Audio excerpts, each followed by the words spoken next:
Good evening. You can say good evening back. Good evening, Mrs. Crow.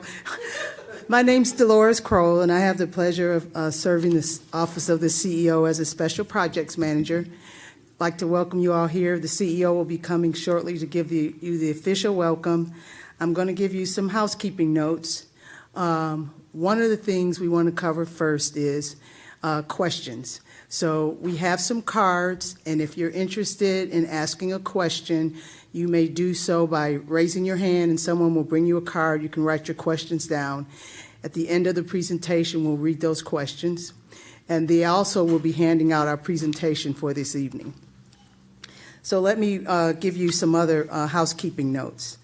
For those of you who are here in person, we have the cards, as I just said. And if you're watching us live on YouTube, you can submit your questions by way of the YouTube chat box. Most of you will easily see the chat box depending on your browser. If not, you can also click on the name of the meeting to open the chat box. We will get to many of these questions during the meeting. If we receive more questions than we have time for tonight, you can also email general inquiries regarding SPLOST to the email address splost@dekalbcountyga.gov, or call and ask your question via voicemail at 404-268-4493. These questions will be answered in a timely manner beyond tonight's meeting. Finally, you can find much more about SPLOST on our county website under decabsplost.com. So without further ado, I'd like to bring up our CEO, Michael Thurman, who is going to kick our meeting off, starting with our vision.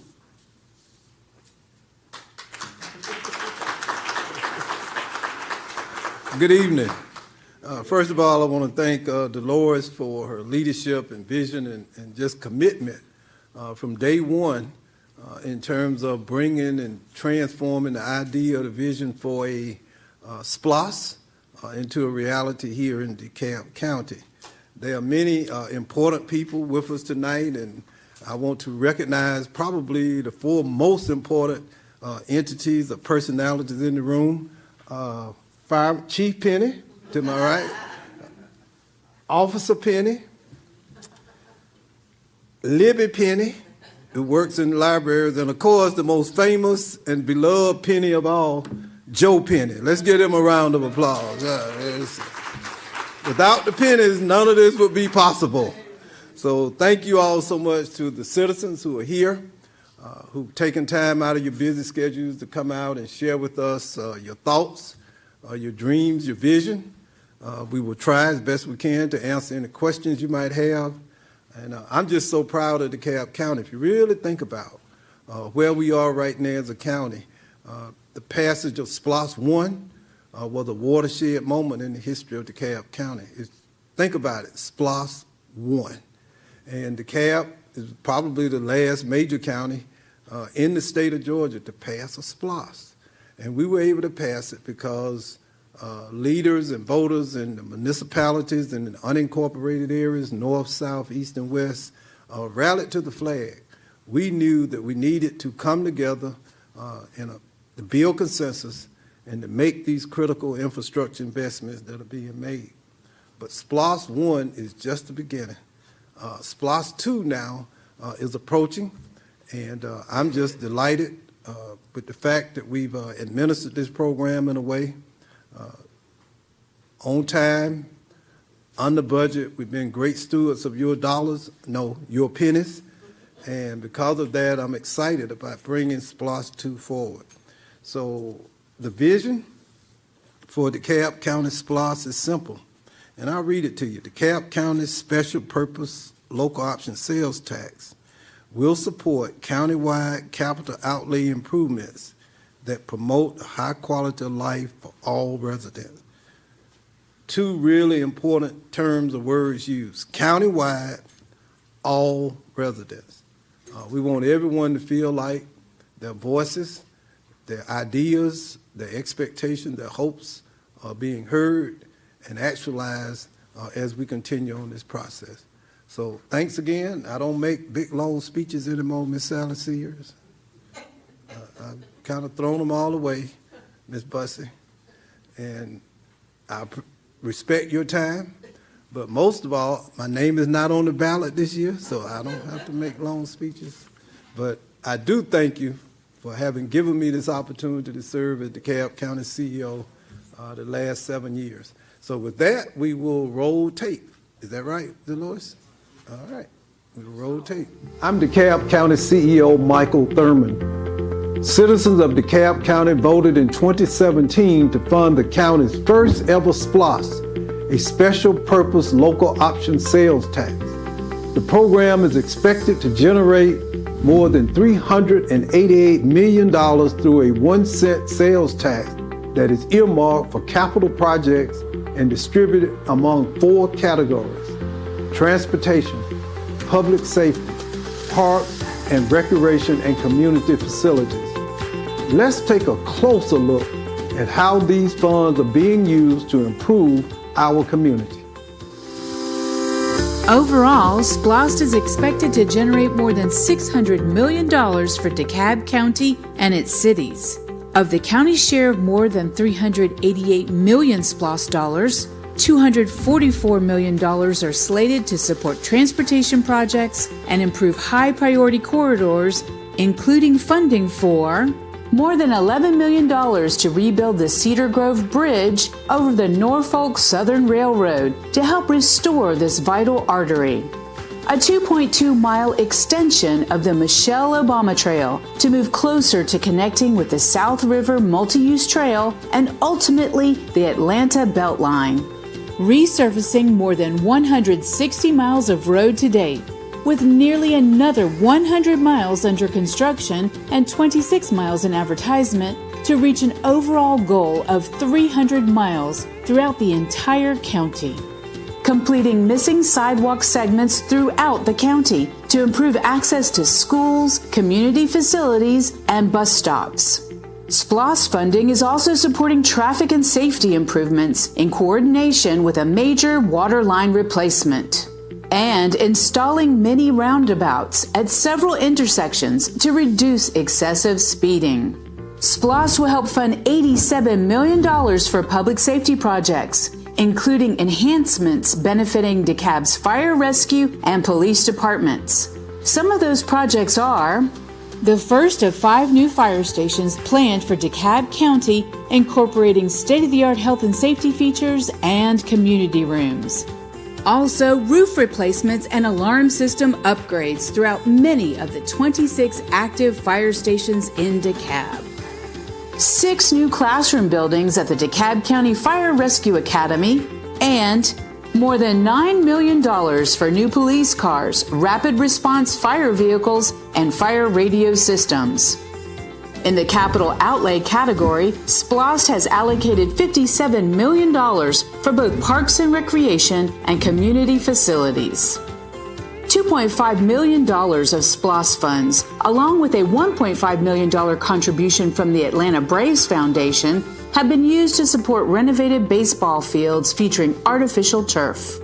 And more than $2 million to resurface tennis and basketball courts, including 17 courts at the Mason Mill Tennis Center. $20 million SPLOST dollars have been allocated for general repairs at community facilities, including significant upgrades and repairs at the Lew Walker and Warren Street Senior Centers. More than $16 million for DeKalb County Courthouse repairs and improvements. A new roof for the historic Callenwald Fine Arts Center. And starting reconstruction of the N.H. Scott Pool. SPLOST is making a tangible impact on the lives of DeKalb County residents. Thank you for this opportunity to showcase your pennies at work.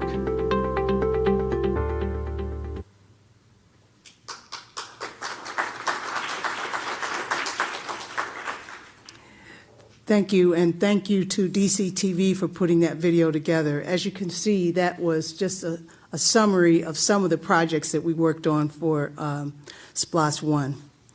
And so just to give you a quick overview of SPLOST 1, because we all know that you're here to learn more about what's happening with SPLOST 2. Just want to remind you of some of the restraint or constraints that we were under SPLOST 1.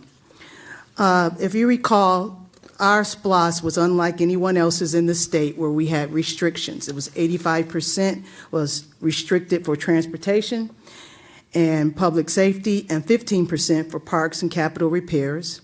And this included transportation with emphasis on resurfacing, public safety facilities, capital repairs to parks and athletic facilities, and capital repairs to county buildings. And we were successful in doing a lot of these, but we also feel great about the fact that we're just getting started, and come November 7th, we'll be in a position where we'll be able to do even more. So the next slide here is just some words I stole from the CEO about the historical significance of the passage of HB 431, which is also known as SPLOST 2. And the CEO says that the passage of House Bill 431 is a milestone in the political history of DeKalb County. It is irrefutable proof that when we work together across political boundaries, there's no goal that cannot be achieved or accomplished. Our exemplary track record in implementing SPLOST 1 will serve as the foundation and impetus of the campaign that will seek voter approval of the SPLOST 2 referendum on November 7th. And again, those are the words of our CEO, Michael Thurman. So now I'll do an overview highlighting how we kind of got here to SPLOST 2. And after I sit down, we'll bring up our COO, Zach Williams, and he'll give you more details on the SPLOST 2 process. So, the SPLOST 2 overview. Just to recap from earlier this year, on Wednesday, May 3rd, Governor Brian Kemp signed HB 431, which authorized DeKalb County to hold a SPLOST 2 referendum on November 7th. But it was an interesting process getting there, and wanted to share with you that our legislative success would not have been possible without the unanimous support of DeKalb's House and Senate delegations. And those are our chairlady from the House, Ms. Carla Drenner, and from the Senate, Kim Jackson.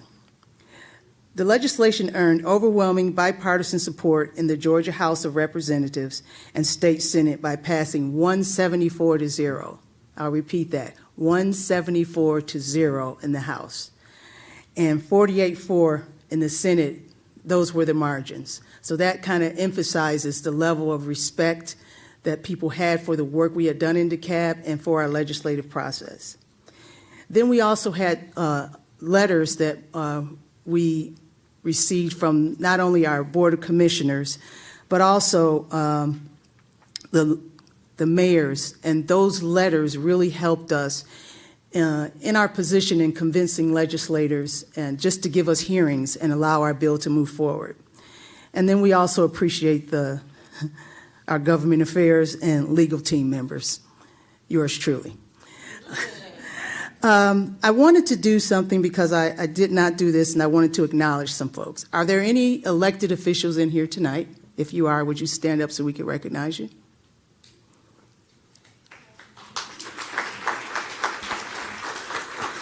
Oh, that's Commissioner Spears. Thank you. We also have members of our SPLOST Oversight Group. Can you stand and be recognized? Ms. Alice Bussey, Mr. Isaac Blighters, and Ms. Teresa Hardy. These folks have been working since April 2018, diligently representing their constituency and their commission districts on overviewing our progress with SPLOST. And so I'll turn it over to Mr. Zach Williams, and he's going to talk to you about our process.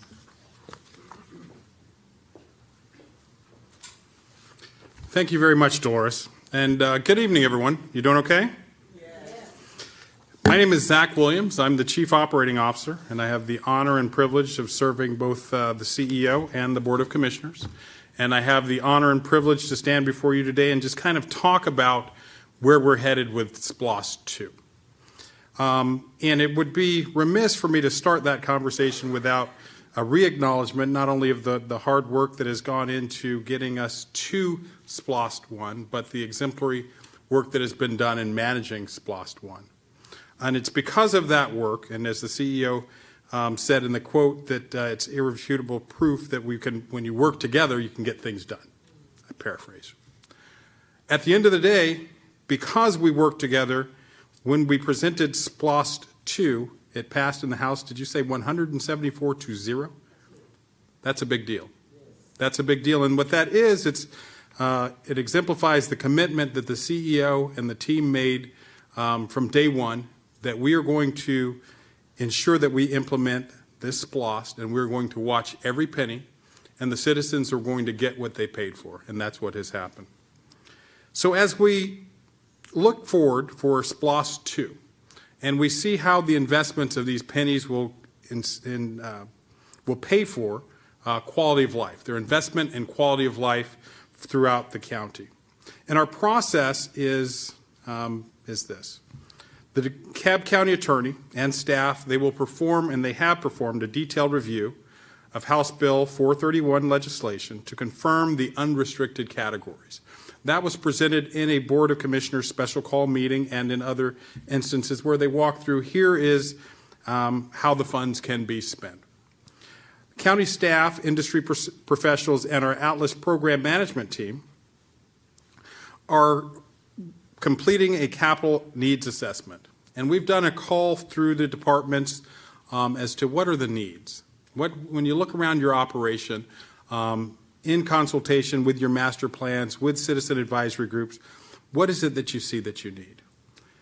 We've done that, and we've received an upwards of $3.5 billion in requests. Okay?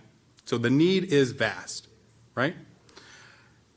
What we're in the process of doing is comparing the completed needs assessments with the unrestricted categories and projected SPLOST 2 revenues.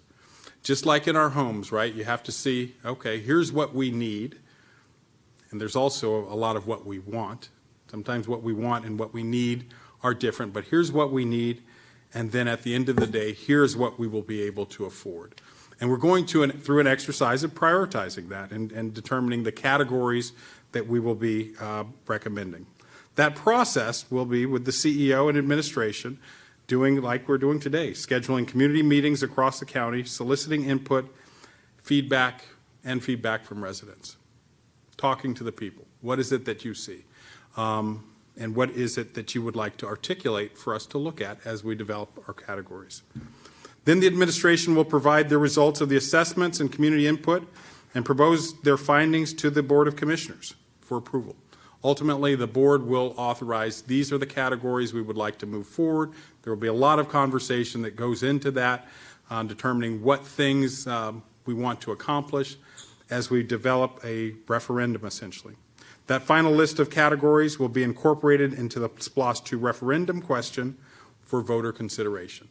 So after an inclusive process that involves not only our staff professionals, our program management team, input from residents, we will develop these lists of categories. The board will have opportunities, of course, to modify, to discuss, to add to those categories, but ultimately, they're going to come back to you, just like last time, the citizens, and the citizens will determine how we should proceed, okay?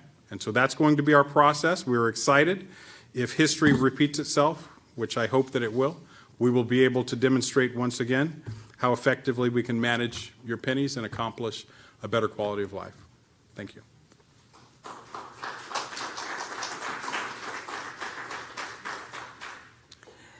Thank you, Zach. Our next part of the presentation is going to go a little bit more specific, and we're going to ask our Deputy County Attorney, Mr. Terry Phillips, to come up and talk about the SPLOST 2 categories. Good evening, everyone. I'm Terry Phillips, Deputy County Attorney. It's a privilege to be here with you. I'd like to go over this list with you and just highlight the expanded uses that are available if we, in fact, are able to achieve a SPLOST 2. The first category is roads, streets, bridges, sidewalks, and bike paths. And in identifying that, while it may seem like a short list of things, recognize it as a broad category that would allow spending. The second one is public safety, airport facilities, and related capital equipment. Obviously, the term public safety is extremely broad. So again, it is a category that can be used. Qualified repairs of existing capital outlay projects, and there's an asterisk there. We'll have to analyze very carefully any proposed repairs to make sure that it is in fact within the qualified uses under the law governing the use of SPLOST dollars. If we get to that point, once a repair is identified, how it's characterized and how it fits into a project would be analyzed to make sure it fits the use of SPLOST dollars. Cultural, recreational, and historic facilities, the courthouse, administrative buildings, civic center, correctional and detention facilities, library, coliseum, solid waste and recovered material processing facilities. Stormwater, another very broad category.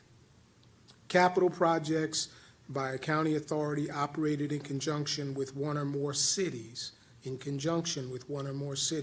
Again, a huge, broad category.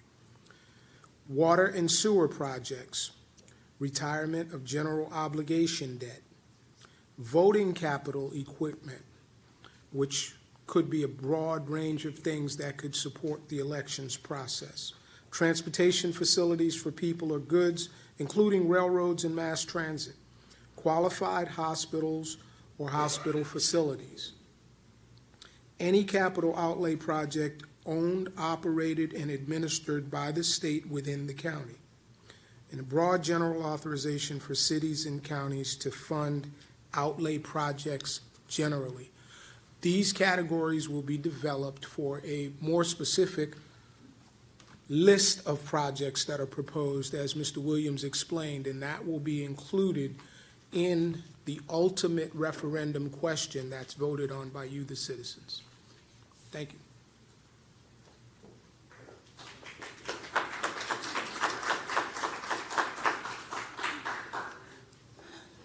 Thank you, Mr. Phillips. Next, we're going to talk about eHost, and we're going to ask our budget director, Mr. T.J. Siegler, to give us an overview. Thank you, Dolores, and good evening. Happy to be here tonight to talk a little bit about eHost. So eHost, if you're unaware or haven't heard of it, it's that stands for the Equalized Homestead Option Sales Tax. And so all that really is a 1 penny sales tax that was passed in conjunction with the SPLOST, and the proceeds from the eHost are used to provide property tax relief for homestead property owners throughout the county. So 100% of the eHost revenue is dedicated to providing tax credits to homeowners in DeKalb.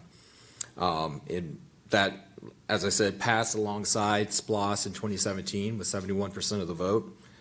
And so to qualify for eHost, you just have to have a qualified homestead exemption on your home.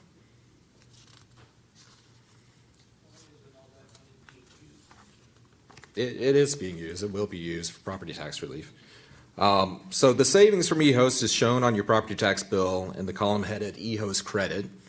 And from 2018 through 2022, eHost has saved homeowners over $591 million on their property tax bills. So SPLOST 2, HB 431, did not change any provision of the eHost law. And on the screen here, you'll see two different links. One is to just additional information about the eHost. And the second link is to the tax commissioner's website, where you can find information about applying for homestead exemptions. Okay, and the next slide is just showing the amount of eHost tax credit that you would receive, or taxpayers would have received in the last 5 years, based on the value of their home. So you'll see that we have that listed for a $100,000 home all the way up to $1 million home. Thank you. Yes, sir.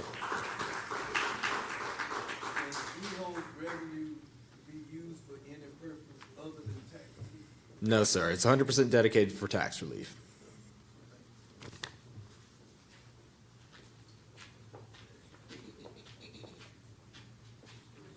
Thank you, Mr. Siegler. Next, we're going to bring up a member of our program management team. And the program management team was critical in order for us to professionally and efficiently execute SPLOST. And so we were proud to bring up a team that had lots of experience in handling SPLOST in other large counties like Cobb and Gwinnett.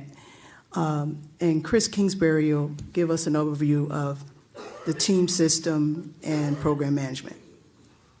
Thanks, Dolores. How many people know how many pennies laid end to end are in a mile?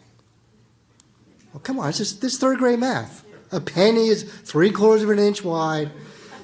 So 16 pennies to the foot, 5,030 feet to the mile, 84,500. And we've collected to date $344 million in round numbers. It's a pay-as-you-go program. And I think, if I did the math right, that's 16 times around the world at the equator. So Dolores hit it on the head. DeKalb never had a SPLOST program. So what we brought to the program is a system we use. We have a team. Ernest Slaughter from CAFRA is on our team, and Kathy Warren of Folston Collaborative Group. And the software we're going to demonstrate, just give you a couple of highlights here. Do I have the clicker? You've got the, Dolores doesn't trust me with the clicker. It's called Teams. It's like Total Enterprise Asset Management System. Wonky name, no relation to Microsoft, I have to say that, full disclosure. But OLH is a small woman-owned business. They started here in Atlanta. They put this together to do simple things that can be complicated. Every month we produce reports, 151 plus or minus pages, 140 some active projects. But it's done because it provides transparency and trust. The Board of Commissioners can click on the website, get schedule updates, financial updates. It's all in real time. The next slide, Dolores, if you click on the next slide, all kinds of wonky things go on behind the scenes with software packages and talking to the county's accounting system and talking to the internet. But at the end of the day, and the people in the field that are overseeing the paving operations, we put real-time updates almost daily, sometimes 2 or 3 times a week, if not every day, depending on a rainy day like today, on the map that when you go to the county's homepage, click on the penny, I think it's Joe Penny shows up, put your address in, you'll get a real-time map of projects in your neighborhood, and most importantly, for the resurfacing, green if it's been completed, orange if it's underway, and red if it's been scheduled in a contract that's been let. So I just can't emphasize it's the coordination that has to happen between our team and the county's team, and we're really here as a staff extension. That's the whole genesis of program management in the state of Georgia. As counties and cities went to bond and SPLOST programs, it's an extra level of work for extra income that the staff doesn't have time to focus on because they're focused on, Ms. Alice is here trying to keep the libraries running. If Chuck was here tonight, he'd say, Sally knows, trying to keep the parks running. Chief Fulham's got to run the fire department. So we're here to help implement these extra projects that the penny brings into the county. I think that's the last slide, Dolores, right? Yes, you're it. Save the date.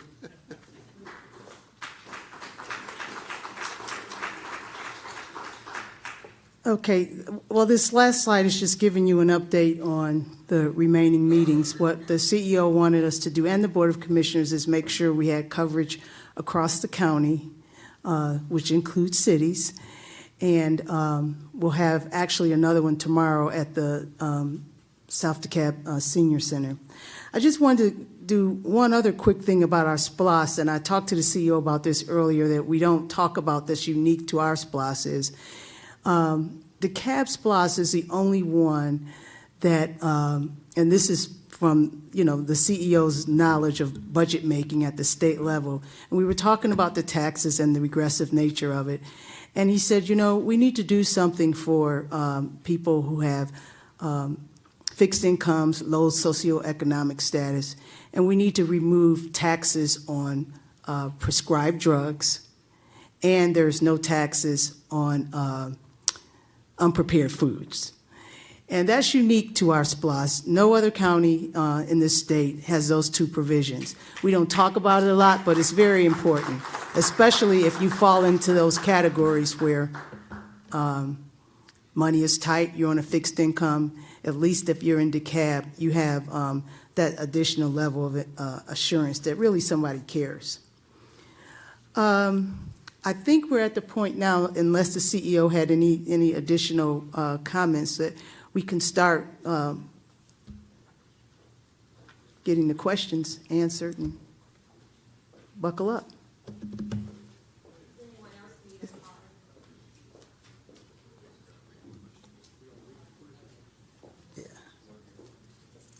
One little anecdote. I was talking to Charlotte Nash, who's the legendary former chair of Gwinnett County, and she mentioned to me that in Gwinnett, SPLOST has generated $2 billion. They're on SPLOST number 1670. We're trying to get to SPLOST 2 in DeKalb. And I'll just say that the reason we are only now on SPLOST 1 is that we just couldn't get it together. There was so much dissension, North versus South, Republican versus Democrat, black folk versus white folk, that we just couldn't build enough consensus to pass a SPLOST referendum. And you think about it in context, we were about $1.5 billion behind if we had just been able to do what other counties all around us do. And think about how that would have impacted the DeKalb that we live in today. So that's just a lesson as we prepare to move into SPLOST 2. We must build consensus. Nobody gets everything that they want. Hopefully everyone will see something that they may have dreamed for or asked for in the ultimate outcome. So now we love to hear from the citizens, the people who pay the taxes, and make all of this possible. So is there a microphone or they coming here? I got the question. Oh, you got the question. Wait a minute. No, it's not Vanna. Who's retiring? It's the other guy. Sajak. Sajak's retiring, right? Oh, I'm sorry. All right. Okay. Give me an aura.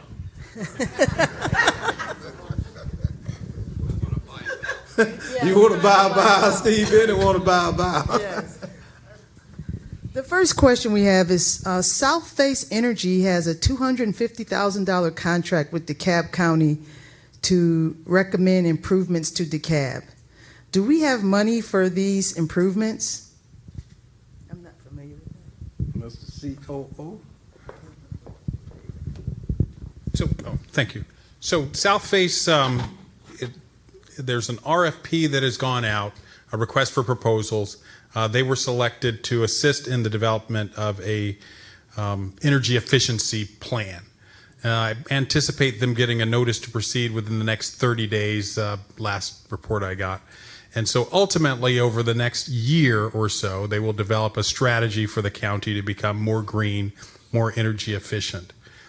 In that plan, it will lay out, replacing certain type of lighting, adding an LED, more energy efficiency. And at that time, we will determine whether or not the purchase of those new types of infrastructure is a straight purchase, or do we work with, there are also organizations that can come in, replace your lighting, then you pay them back through the energy savings and things like that. So I am certain that once they put together the plan, we'll be able to find a way to finance or purchase the recommendations. Thank you, Zach. Thank you.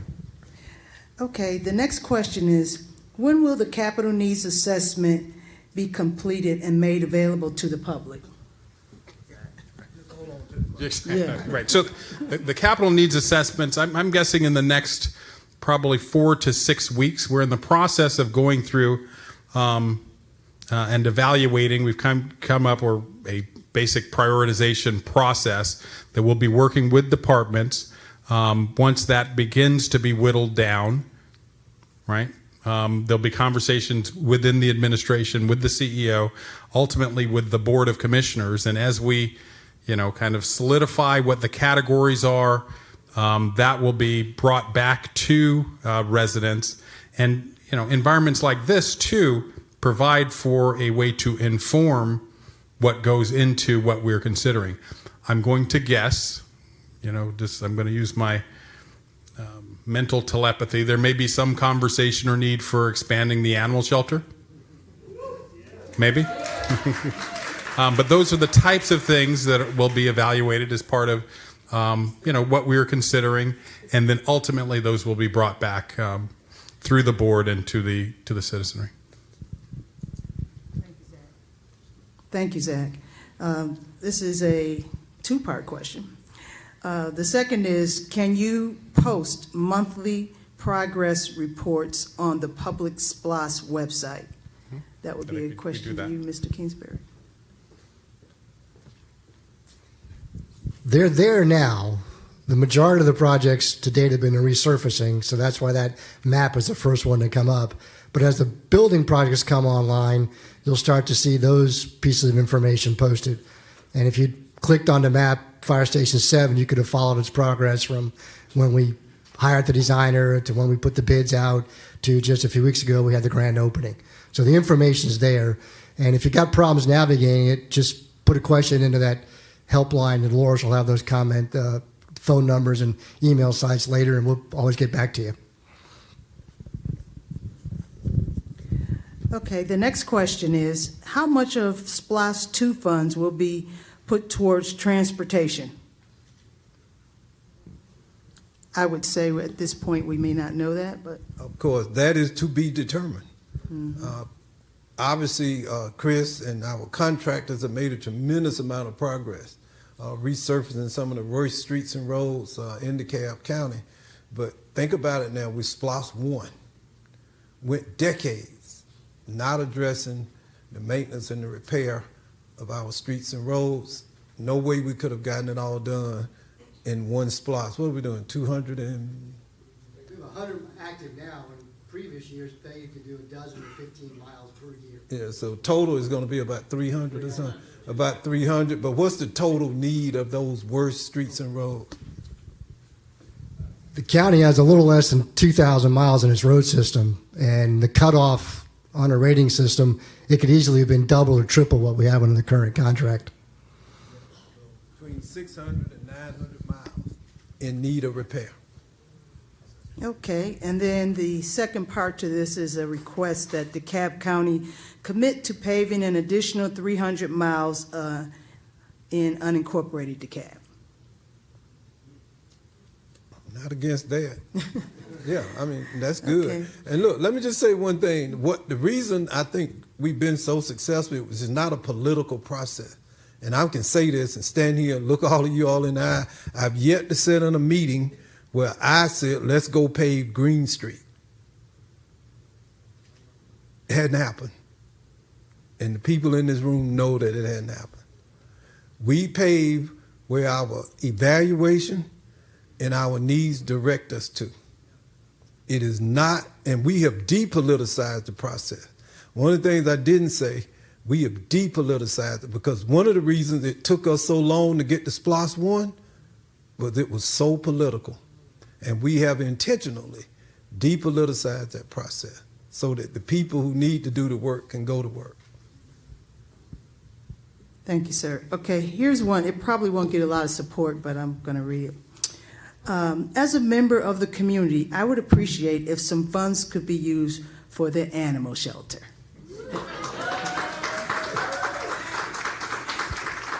In 2017, the current shelter was built to fill a need that has now reached overcapacity because of the city's growth. If we don't delegate funds to the shelter, then we risk more of what we are already witnessing, which is an increase in stray animals causing travel problems and accidents. Family issues when a loved one passes and their pet is displaced, as well as legal cases that fill the shelter, causing them to have to euthanize to make room. I'm sorry, as illegal hoard cases that fill the shelter, causing them to have to euthanize to make room. Having the means to improve and actually improving what this community is all about. Let's improve the shelter.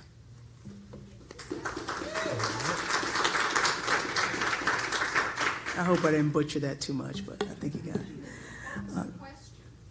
it was a statement, I believe. It was a statement. Yes. The Hidden Hills Golf Course has been closed for 10 years. 110 acres, is that right? Is that from Mr. Friesen? Yes. All right. That's Mr. Friesen's Mr. question. Friesen, Now, I yes. know whose question that is. Right, right. Our distinguished board member from MARTA. MARTA board member. Yes. 110 acres may be available for use by the DeKalb Parks and Recreation. Can funds in SPLOST 2 be used to develop walking trails on this property? Hypothetically, yes. I'm not sure, Mr. Friesen, who owns the, Who owns the, is it the HOA? Currently owned by the Davidson family, which is getting ready to be sold because there's development happening on the golf course, and that transaction will move part of that into the civic association, maybe into Mr. Patchine Golf, Parks and Recreation. Okay, so it sounds like it's privately owned now, and there's a possibility for a transition into the HOA. Yes. Okay. and let me just say, Mr. Friesen and the Civic Association, they have been so conscientious and dedicated and fighting this fight. The first day I met him, he engaged me in a conversation about the golf course and how to invest in it and create a better quality of life. So just thank you for your leadership, Mr. Friesen. Appreciate it. And also, Mr. CEO, Mr. Friesen was a member of our SPLOST Yeah, he was one oversight of the committee. original He was one of the members. original members. Now he's a MARTA board member. Right, now he's a MARTA board member. The treasurer? Aren't you an officer? I am the treasurer. He's the treasurer of the MARTA board. Give him a hand. Yeah.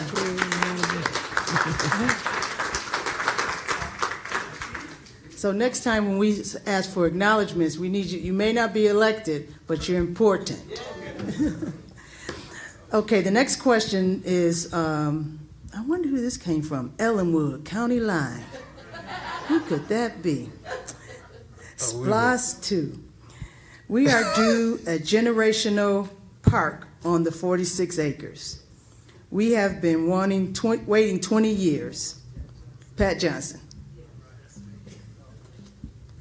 Yeah, all right, Ms. Bussey. So, Exactly. Exactly.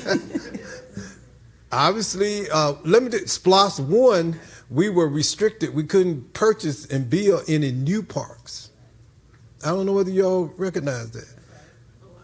Yeah, we couldn't do it. The public may not have known that. And because the legislature didn't trust us to do the right thing, so they put all these restrictions, right? And that's why it was so significant what Ms. Crowell said, that 5 years later, we could go to the legislature and get a grown-up SPLOST with no restrictions. Those same people said, we really have watched and we appreciate the way that you managed this project. So this is a huge difference in terms of the reception we received in 2017 and the reception we received this year.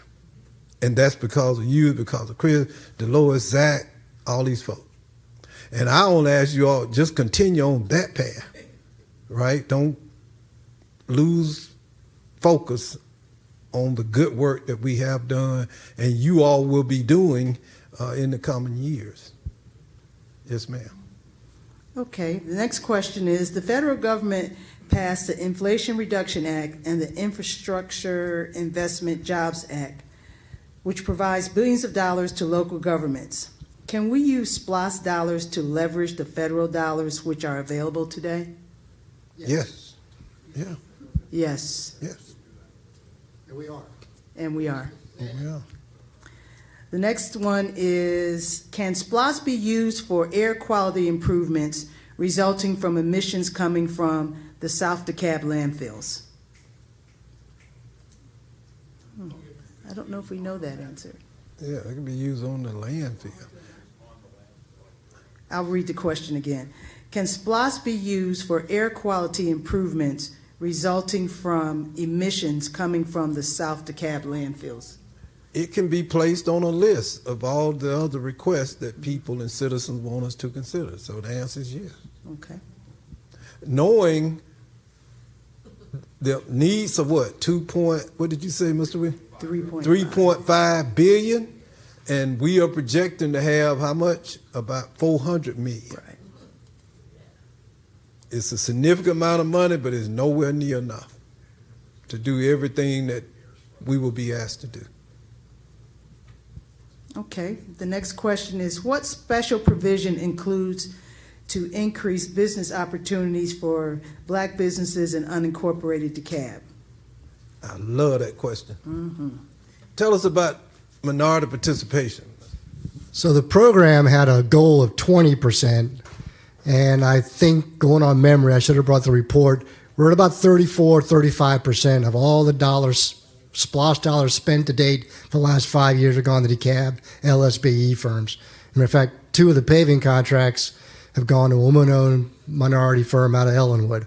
So it's been a pretty, we've almost doubled the goal. Say that again.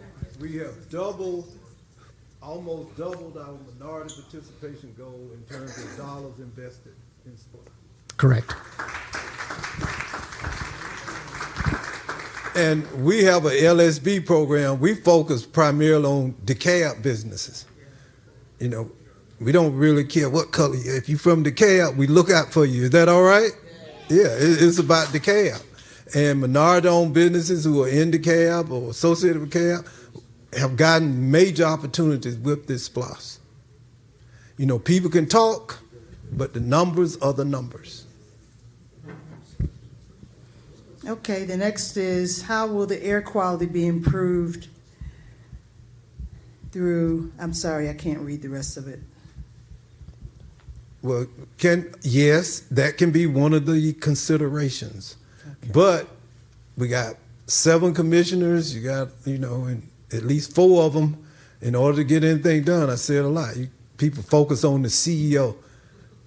The most important number in DeKalb County in the charter is the number 4. The CEO can do very little without 4 commissioners supporting him or her. Stephen. No, I'm just kidding. But Stephen and I have been having a good time because I want y'all to know, I walked up to him, and I complimented you, didn't I? You did. Four commissioners. So what, Steve? You have a lot more power than 4 commissioners. We'll talk. I don't believe that. I just don't believe that to be true. You don't know how much I had to beg these commissioners to get anything done. Isn't that right, Commissioner Spear? Yes, ma'am. DeKalb County made huge strides in caring for the animals by building a new shelter and adopting a no-kill resolution in 2017. The SPLOST plan has not mentioned increasing the capacity of the shelter. What is the county doing to expand capacity of the shelter so all animals have a chance for a good life? Well, that's not a SPLOST question, but one of the causes that were not mentioned is the economy and inflation. People are having challenges feeding themselves and their families, and that's just a reality. It just is. And food insecurity, 25% of all the children in DeKalb County face food insecurity in any one month. So many of the animals that are coming into our custody are animals where people had to make a very hard decision. So one of the things that we need to work on in politics, we got to think upstream. What can we do to reduce the number of animals that even have to come to the shelter? Did that make any sense? Upstream. And just on the issue at Grady, I told Grady, I'm great, let's build some more level 1 trauma care beds. But why don't we invest in reducing the number of people who need level 1 trauma care beds? Don't you think? Yeah, you just, anyway. Okay. I'm old. Yeah, anyway. And this is related to the animal shelter as well. It says, what category of the 14 does the animal shelter fall under for SPLOST 2? No, I just think you continue to advocate and help educate the commissioners, myself, the general public, the oversight committee, and make sure that your priorities become incorporated in the larger priorities. You'll compete with others, right? Because 2 weeks ago we had Sally Sears, and she had the Friends of Parks here, right, Miss Sally Sears? Thanks to the commissioner. Thanks to, that's right, Miss Commissioner Spears brought us all here. I guarantee you, she got a list, because she has been chasing me now for 6 months. Every time that she sees me, what do you tell me, Miss Sally? How are you going to help the parks and the trails and the recreation areas? So I got to figure out how to keep Gloria happy and Sally Sears all at the same time. And I don't even think that's possible, but I'm going to try. All right? Yep. Please provide more information on the Citizens Advisory Committee.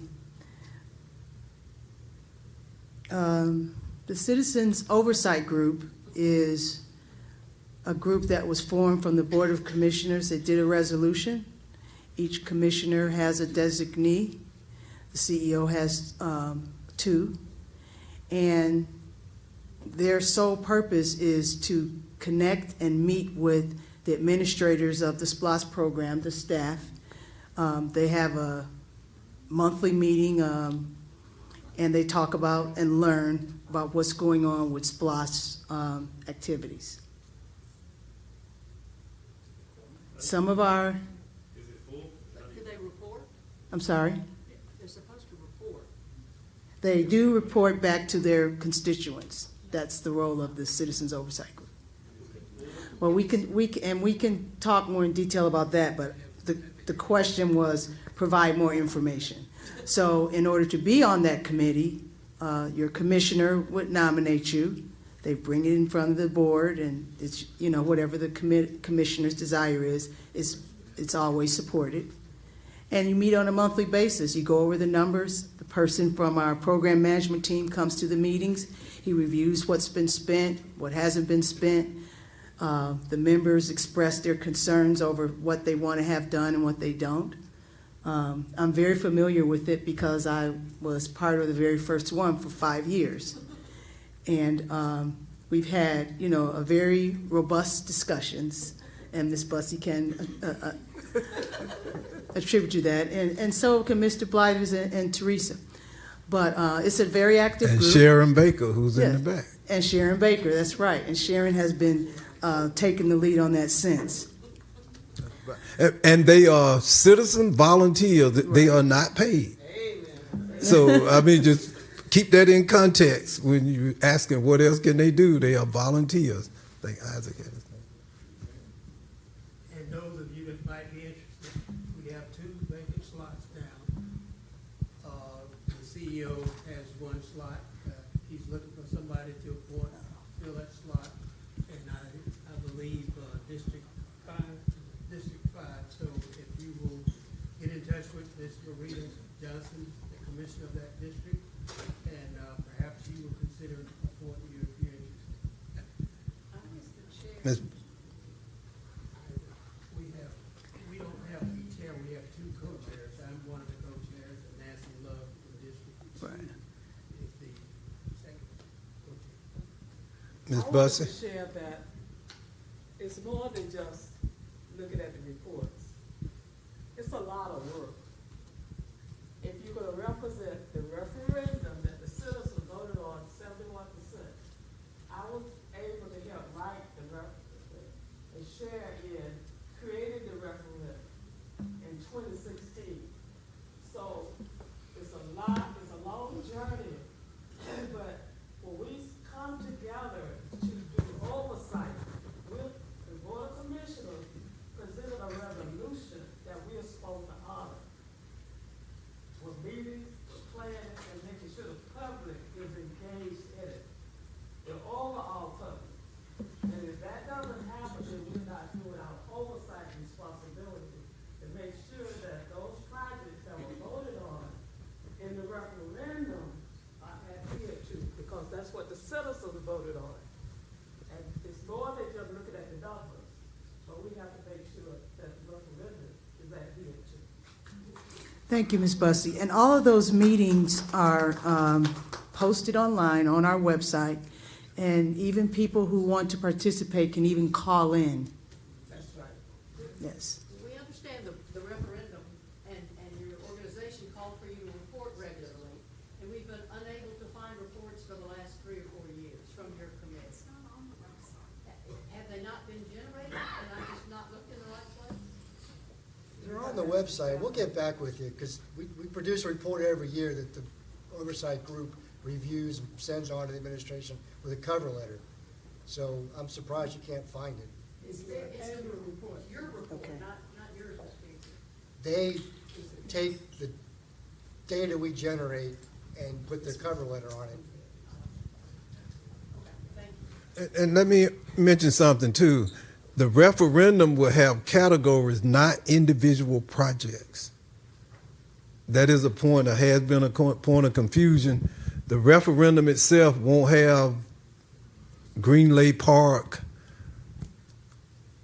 Broad Street, Green Street. It doesn't work that way. So there won't be individual projects that people will vote on. There will not be information available to the public. There was in 2017, was there not? There was a list of all the streets and which fire stations and whatnot. There's Not on the referendum. I'm speaking to the referendum, the ballot that you will see. No, there will not be individual projects. But there will be individual projects available. Like there was last time. There will be somewhat, but if you name a project and put it on a referendum, you have to complete it, even if you don't have the revenue for it.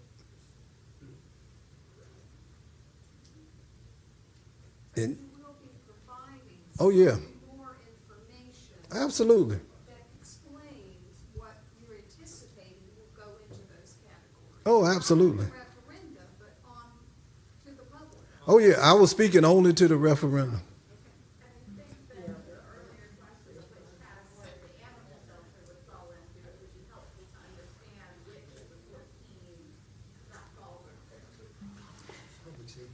Probably you public speak, safety.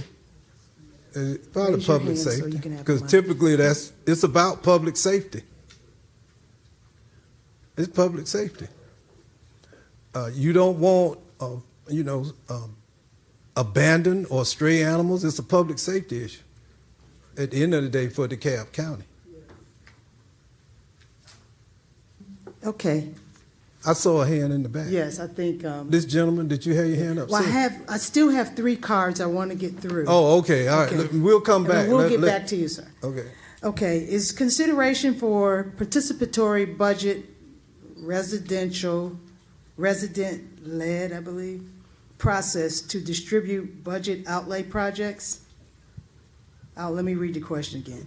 Is the consideration for participatory budget process to distribute budget outlay projects? Whoever wrote that question, maybe you can clarify, because I didn't. Was that your question, sir?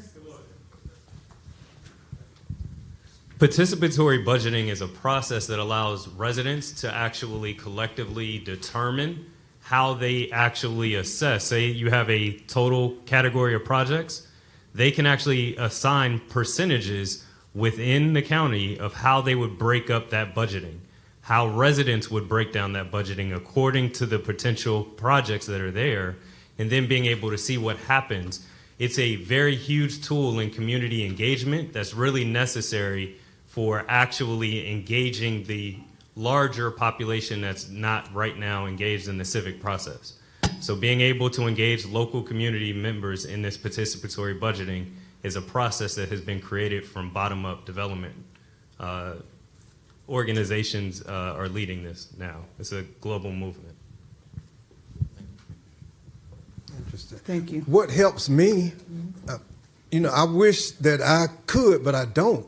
I have to rely on experts and people who generate data, who understand it, and we share it with the public. It's hard to know what is the most appropriate allocation of a dollar without having done the due diligence. Mr. Williams talked about sustainability. Which buildings are in most need? I have no idea. But once we do the assessment, we have to allow the data to drive our decision making. One of the things, and I'll go back to it, you can't let politics drive this. Just can't do it. You're not going to end up in a good place. I'm just telling you, you will not end up in a good place. And that is why we're on SPLOST 1. So as best as we can, not totally, but at least allow the people who have the knowledge, the expertise, who've done the research, who've been able to crunch the data, to make good recommendations that we can follow, and that will negate or at least lead to, I think, better decision making. I don't know which parts are in greatest need of investment. I just don't. Yeah, I don't. But Chuck Ellis and his staff, who are always evaluating and generating the data and looking at the plan, they have a long-term plan as to where we should invest next, how we need to invest, where we're going in the future. That's how we get to the decision making. And I just have to trust it. I just have to. I don't know which street is in most need of being paved next week. I just don't. But I do enjoy. I used to do this. I stopped there on Sunday. I would just ride around the cab and find freshly paved streets just to ride through neighborhoods. It was just such a thrill for me because we had gone so long without it. And sometimes I would stop and talk to a resident and say, what do you think about the new paved street? But I didn't make that decision about which street. Did I, Chris? I didn't do it. Yes, ma'am. You got one more. This is one for TJ. Is eHost up for renewal with SPLOST 2?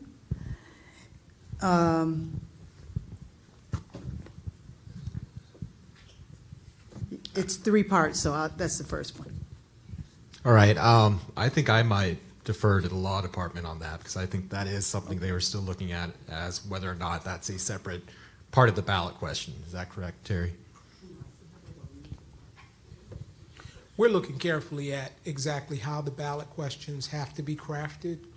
And at this point, what we're clear about is we will use the statutory language for the question on SPLOST.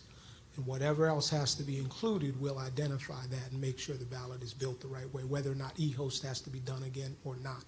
There are differing opinions, but we'll take a cautious approach and recommend it that way. Okay. The second question is, what percentage of DeKalb residents does the current eHost program benefit? That I don't know off the top of my head, but it would be any DeKalb resident that has a homestead exemption. So 100% of DeKalb residents that have homestead exemptions, they qualify for eHost. Okay, and the third part is there a way to make this program more beneficial to those who need it, underlined? Example, not universal to all homeowners. I don't think so. No. It's homestead exemptions. You have to seek it. It's rich. That's right, Steve. It's rich and poor. If you're a homeowner, if it's your homestead exemption, you get the credit. And this year, as far as your county tax liability, i.e. the taxes that go to run this government, not the school district, but this government or your city, we're projecting 100%. Right, for the general fund and the hospital fund. So those are the millage rates that everyone throughout the county pays, whether you're unincorporated or in a city. Every single resident, every single property owner in DeKalb pays those 2 millage rates. And basically, it will be a net zero.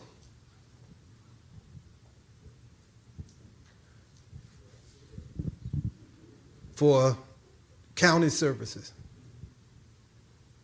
Now, back in the old days, that would get an applause, but maybe. Back in the old days, it would matter. Yeah, isn't that kind of cool, though? And we're the only county in the state that has that. So when you get your tax, your bill from Mr. Commissioner Johnson, most people don't do it, but I was talking to a group of realtors this morning. Look for your e-host credit. Just look at it, e-host credit. And that is assessed against your ad valorem tax liability. And if you look at your general millage rate, that number will basically zero out taxes paid on the general millage rate countywide. So, like, I'm free, y'all. Y'all get me free. I mean, then you get what you pay for, though, right? So, anyway. I have another question. I hear that next Tuesday. Yeah. I'm going to hear that next Tuesday. I know. Don't use it on me, Steve. When does SPLOST 1 end? March 31st, 2024. March 31st, 2024. How long will SPLOST 2 remain active? If it passes, 6 years. 6 years. Right. If it passes, 6 years. Are there any other questions from YouTube or? Is it 6 years fixed, or is it like the current one that was 5 years and you could opt for another year? We opted for 6. I would like to request to do either 5 or 7 so that when it comes up for the third time, we'll be able to elect it during an even election cycle so that more people will be able to vote on it during a gubernatorial or a presidential election. The turnout is way higher than an odd year where we may, if we're lucky, get a little bit over 10% turnout. We should be voting on something like this when we're getting 40 or 60% turnout. Just a suggestion. No, I wanted 5. I was overruled because I'm seriously, but the mayors wanted 6, and so. No, I know, but I mean, yeah. For this one. But it's too late for this one. This one done. This one done. They wanted 6. I've always wanted 5 because I want to be able to rethink and re-envision what's next. Because the legislature passed it as a 6. And so we had to put it in the legislation that Ms. Crowell talked about. So the one that was passed is a 6-year SPLOST. Yes, ma'am. CO Thurman and COO Williams, thank you so much for mentioning the annual shelter. This is less of a question and more of hopefully a correction of the record. There seems to be a general misunderstanding about the fabulous new building that you were brand new and did the ribbon cutting for in 2017. Thank you. Addressed growth in the county. In fact, the building was built smaller than what was originally asked for, which would have addressed growth. And so now we're in arrears. And that building in 2017, I know I was there, filled up within 4 months, and we were beyond capacity already then. So add on to it everything else that has happened, including the growth of the county. We are way in arrears. But I just wanted to correct that record that we did not get a bigger building. We just got a building that was safe and not falling down. So thank you.